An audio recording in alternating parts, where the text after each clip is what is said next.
with Ngannou. Oh! Goes the ream! Francis Ngannou! Nice counter right from Abject. Who's knocked down and out? Francis Ngannou can finally call himself the greatest heavyweight in the world.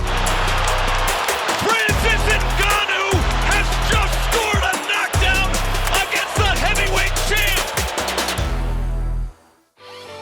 The Predator. It's over. Rosenstrike is out. Whoa. Ngannou Out bad. Out cold. Holy smokes. The most devastating heavyweight to ever step foot inside the Octagon. In Paris, as they bring in guys. Oh! Ngannou knocks Arlovsky down. That is it. The Predator, Francis Ngannou. From abject poverty in Cameroon to the top of the MMA world.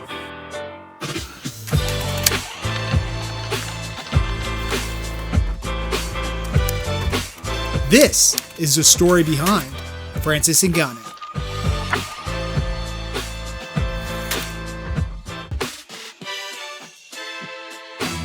Francis Xavier Ngannou was born September 5, 1986, in the small Cameroonian village of Bati, and fighting was a constant in his life from day one. Ngannou's father was a notorious street fighter in Bati, getting into brawls throughout the village. According to Ngannou, he was ashamed of his father for his reputation and didn't want to go down the same path. As he explained years later, "My father was there to show me maybe not the way to go, but the way not to go. I don't want to become like that." Meanwhile, Ngannou's family had little, and often struggled to put food on the table and clothes on young Francis's back. By the age of 10, Ngannou began working in the sand quarries just to afford basic school supplies. His family's struggles made him something of a target, however, and he was constantly bullied and made to feel ashamed for living in poverty. And in his loneliness and frustration, it was fighting that he gravitated towards. After seeing videos of Mike Tyson, Ngannou fell in love with the idea of becoming a boxer. Throughout his teenage years, he held on to that dream. However, the opportunities to train were non-existent in Bati. In fact, people in the community laughed at him for even thinking he could get out of Bati, let alone boxing or become a champion. As Ngannou recalled years later, "No one ever believed in me or my dream. There was no precedent for it. There was no opportunity for it. My village didn't have a gym within a 50-mile radius." Fed up with working in the sand mine, Ngannou left school at 17 and became a motorcycle taxi driver. But after 5 years, he knew he would have to leave home if he wanted to make progress towards his dream of becoming a professional fighter. So he sold his bike, packed up, and headed to Cameroon's largest city, Douala, where he began his boxing training. At the age of 26, Ngannou decided he needed to pursue even better training and a better life in Europe. However, that trip was not an easy one. According to Ngannou, "I couldn't go to the airport and take a plane to France. I had to use the back doors to get in." It took Ngannou 3 weeks to travel 3,000 miles to Morocco, according to a 2022 ESPN cover story. He paid what money he had for a series of car rides and said he walked hundreds of miles. Ultimately, it took nearly a year to cross into Spain after being caught and returned to Morocco many times over. Upon his illegal entry into Spain, Ngannou was sent to a detention center for 2 months. Still, he had made it to Europe, and upon his release he chose to head to Paris in search of a brighter future. With no work and no place to live, Ngannou made his way to a local boxing gym owned by trainer Didier Carmon. After explaining his situation, Carmon allowed Ngannou to train for free. Impressed by Ngannou's physique, Carmon even suggested Ngannou try mixed martial arts. Ngannou had no interest and just wanted to focus on boxing. However, when the gym was temporarily closed for a month, Ngannou met Fernand Lopez at a neighboring gym, the MMA Factory. Still homeless, Lopez allowed him to train his boxing skills and stay in shape while waiting for his boxing gym to reopen. And it was here that Ngannou was first introduced to mixed martial arts. Lopez claimed to have never seen such raw strength in an athlete before, and was able to convince Ngannou to begin MMA training. He explained to Ngannou the opportunities for a pro fight, and payouts in MMA were much better than starting at the bottom of the amateur boxing world. And he was a quick study. Just 4 months after he began training MMA in November of 2013, Ngannou made his debut. He won that first fight, not from his powerful punches, but by submission.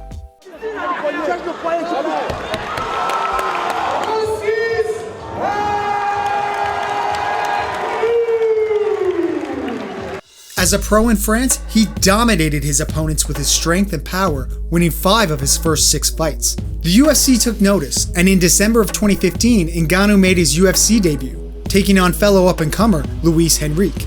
Ngannou knocked out Henrique with a vicious uppercut. Uppercut. He's done. That's it. Wow. Knockout. Vicious uppercut. Wow. Serious power. Then in 2016, he disposed of Curtis Blades, then Bojan Mohalovic, and then Anthony Hamilton, all in impressive fashion, with his Hamilton match earning him his first Performance of the Night bonus.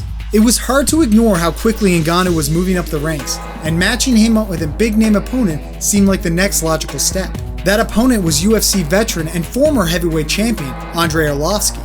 However, just as he did his other opponents, Ngannou made short work of Arlovski, winning the fight by TKO in the first round. Ngannou knocks Arlovski down. That is it.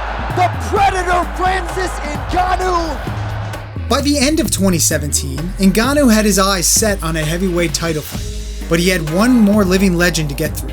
This time, he was matched up against Alistair Overeem, the legendary kickboxer turned MMA champion. While Ngannou and Overeem matched up well stylistically, the power of Ngannou was unmatched in what turned out to be one of the most brutal and vicious knockouts the sport has ever seen. Ngannou uppercutted his way to victory and earned himself not only a new 8-fight contract, but also a title fight with the heavyweight champion, Stipe Miocic.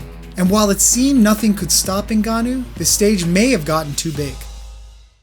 In his first title fight in the UFC, Ngannou was outclassed by the reigning champion Miocic, never finding his rhythm and ultimately losing by unanimous decision. But he did take the loss as a learning experience. To that point, he had never been past the second round in a fight. In fact, his combined fight time from all 6 UFC bouts prior to his title fight was less than the 25 minutes he fought Miocic. After his loss, Ngannou was in a dark place. He could barely look at himself in the mirror, feeling as if he had failed on his journey. He traveled home to Cameroon, and upon his arrival, something amazing happened. Everyone who saw him welcomed him home with open arms. They were so happy and proud of everything Ngannou achieved, even if he didn't have the belt around his waist. According to Ngannou, "When I go back home, that's the place that allowed me to realize how far I've come." As it turned out, however, his title fight hangover was real. And while he did go the distance in his next fight with Derek Lewis, the fight was completely lackluster and was heavily criticized for the tentativeness exhibited by both competitors. Afterward, Ngannou admitted to bringing in nerves from his title fight loss. Ngannou had now dropped back-to-back fights for the first time in his career. There was a growing concern that maybe Ngannou's early success was overstated, and his downfall was imminent. Even UFC president Dana White thought his ego was starting to get the better of him. You know, he had a pretty quick rise here, and obviously the fight over Alistair Overeem, catapulted him. Everybody was talking about him. I thought he was going to be the next guy. I think his ego ran away with him. However, like everything in his life before, nothing was going to come easy. After an open apology online, Ngannou promised to return better than ever. He recommitted himself to training, and in the fall of 2018, Ngannou faced off against familiar foe Curtis Blades. He made even shorter work of Blades the second time around, ending the bout by TKO in just 45 seconds. Ngannou's impressive destruction of Blades led to a highly anticipated matchup with Cain Velasquez. The former heavyweight champion was coming off a number of injuries, but had set his sights on reclaiming the gold he lost back in 2015. Ngannou had other plans. Somehow, Ngannou bested his time from the Blades fight, KOing Velasquez in a mere 26 seconds. Ngannou was scarier than ever, running roughshod through the top-tier talent of the heavyweight division. Former champion Junior Dos Santos was up next, and in 1 minute and 11 seconds, he was next to fall. After that, Jairzinho Rozenstruik, another knockout king, was set to square off against Ngannou. And in arguably the most impressive victory of his career, Ngannou needed just 20 seconds to knock Rozenstruik into another atmosphere. It's over. Rozenstruik is out. Whoa. Ngannou Out bad. Out cold. This final victory, his 4th in a row, was all the UFC brass needed to set up another title fight with Miocic. While the match was delayed because of the pandemic, it finally was scheduled for March of 2021. in an empty arena in Las Vegas, but playing across the world on pay-per-view. The eerie silence of the empty arena only made the punches sound more devastating. In round 2, Ngannou landed a barrage of punches and turned out the champion's lights with a devastating left hook. And as if to put an exclamation point on not only the win but his career, Ngannou followed up with a heavy hammer fist before being pushed off. Ngannou was the heavyweight champion of the world. His dream had come true. However, his next battle came outside the Octagon. Ngannou and the UFC were negotiating a new contract, but remained far apart on a number of issues, including Ngannou's desire to pursue boxing at some point. With the two sides at an impasse, the UFC created an interim heavyweight title fight in August of 2021 between Derek Lewis and undefeated French fighter Cyril Gane. The Frenchman, who was also a former training partner of Ngannou, won the fight to set up an undisputed championship fight against Ngannou. With Ngannou down to the last fight on his contract, on the surface it seemed that the UFC was already trying to move on from Ngannou and crown the undefeated Gane as the future of the division. In January of 2022, Ngannou faced Gane to crown the undisputed champion, and Ngannou showed off a new facet to his arsenal, his wrestling skills. In the first 2 rounds, Gane controlled the Octagon with his striking, but in the 3rd round, Ngannou took down Gane for the first time in his career, then took him down again, then again. He dominated the wrestling and ground and pound for the final 3 rounds, securing the victory and his place as the undeniable heavyweight champion. After the fight, the UFC and Ngannou continued discussing a new contract, but could not come to an agreement. In January of 2023, 1 year after his last victory, Ngannou was stripped of his belt and officially became a free agent.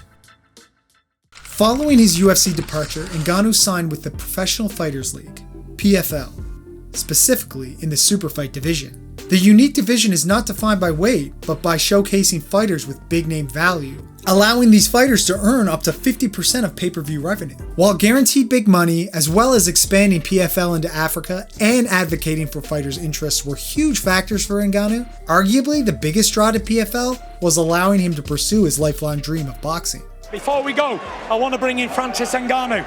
Francis, come here, ESPN. Is this your next fight? I'm the boxing heavyweight champion, UFC heavyweight champion. He's in great shape, look at the muscles on him. And we're gonna find out who is the baddest motherfucker on the planet. In a shocking announcement on July 11th, 2023, the reigning WBC heavyweight champion Tyson Fury agreed to fight Francis Ngannou in his first professional boxing match. The fight would take place in October of 2023 in Saudi Arabia, but would not be for the title. As was the case in all of Ngannou's life, people didn't give him much of a chance, especially against one of the best heavyweights of his generation. Who would? It seemed an impossible task. Odds makers had Ngannou as a massive underdog. This didn't deter Ngannou, and after training with his idol Mike Tyson in the lead up to the fight, the spectacle of the Battle of the Baddest was set to be Ngannou's coming out party in the boxing world. The bout was close, much closer than everyone expected. Everyone except Ngannou. While Fury started quickly in the fight, Ngannou began to find his range, and in the 3rd round he dropped Fury with a sweeping left hook. After regaining his senses, Fury was able to continue, but not without caution. For the rest of the match, Fury was forced to backpedal and use his superior boxing skills to avoid Ngannou's devastating power. When the final bell rang and the decision went to the judges, the world held their breath in anticipation of Ngannou pulling off the impossible. Winner by split decision, still undefeated from the United Kingdom, the WBC Heavyweight World Champion, the Gypsy King, Tyson Fury. Many believe the narrow split decision for Fury was the wrong one. Regardless, the match sent shockwaves throughout the combat sports world and proved that there are MMA fighters who can successfully transition into boxing. For his part, Fury admitted in the post-fight interview that Ngannou surprised him, and it definitely didn't go to plan. Ngannou's awkwardness and power threw Fury for a loop and gave the champion one of the hardest battles of his career.